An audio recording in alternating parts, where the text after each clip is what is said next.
पिंपरी चिंचवडमध्ये युतीसाठी चर्चा होत असली तरी तो फारसच होता, कारण दोन्ही पक्ष जास्त जागांवर ठाम होते.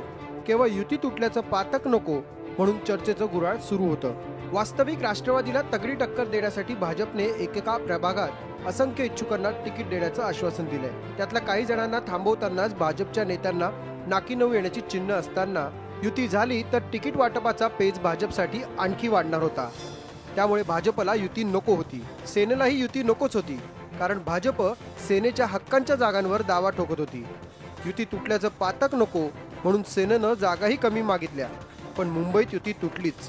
बीजेपीने जे शिवसेनेला वेळोवेळी जो अनुभव भारतीय जनता पार्टीबद्दल शिवसेनेला आहे त्यात तो पाहता निश्चितच आता आम्हाला आमच्या सर्व कार्यकर्त्यांना बळ देता येईल आणि कार्यकर्ते आता सर्वजण जोमाने कामाला लागतील.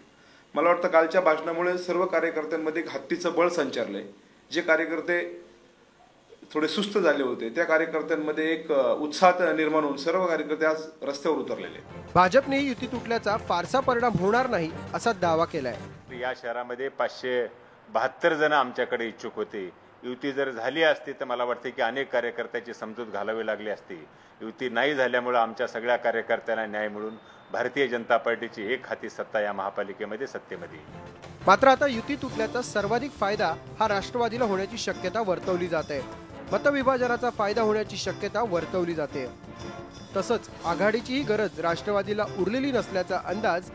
त्या ठिकाणी त्यांना शिवसेनेची मदत झाली असती आणि ज्या ठिकाणी शिवसेना वीक आहे त्यांना त्या ठिकाणी भाजपची मदत झाली असती. परंतु आता युती तुटल्यामुळे राष्ट्रवादी काँग्रेसला ते त्यांच्या पत्त्यावर पडलेलं आहे, कारण आता त्यांच्या मतविभागणी झालेली आहे विरोधी पक्षाच्या मतांची. युती तुटल्यामुळे आता सेना आणि भाजपला शहरातल्या 128 जागांवर सक्षम उमेदवार देण्याचं मोठं आव्हान आहे, कारण यापूर्वी बऱ्याच ठिकाणी त्यांचे उमेदवारच नव्हते. एवढंच नाही तर भाजप आणि सेनेला त्यांची खरी ताकद किती आहे हे कळणार आहे. तुर्तास युती तुटल्याचं शहरातल्या नेत्यांना दुःख नाही तर आनंदच आहे, हेच खरं. पिंपरी चिंचवडमध्ये राष्ट्रवादी काँग्रेसला भाजपनं तगडं आव्हान निर्माण केलं होतं, पण युती तुटल्यामुळं आता मतविभागणीचा फायदा राष्ट्रवादी काँग्रेसच्या पत्त्यावर पडणार आहे.